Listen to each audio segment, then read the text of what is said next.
Katė, atiduok žaislą. Katulė. Katulė. Iš šių bazių NATO orlaiviai saugoti Baltijos oro erdvės kilo 8 kartus.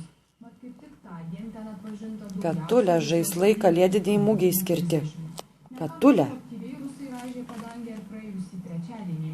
Tą dieną prie Baltijos oro erdvės fiksuoti 26 Rusijos kariniai orlaiviai, o NATO pajėgos į orą kilo 6 kartus. Kada praeitą savaitgalį buvo pakilęs aktyvumas Karaliaučiaus srityje, Baltijos jūros regione, tada padėtį ir budrumo lygį pakėlėme.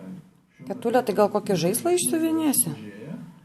Tai padėtis atšaukta, bet kas žino, kad bet kuriuo momentu jinai gali vėl pasikeisti ir vėl reikėtų padėtį pakelti. Krašto apsaugos ministerija pranešė, kad iš viso per savaitę prie Baltijos oro Katulė. stebėta ir atpažinta apie 80 Rusijos orlaivių, viršgarsinių ir turbopropelerinių bombonešių, karinių naikintuvų, transportinių ir žvalgybinių orlaivių.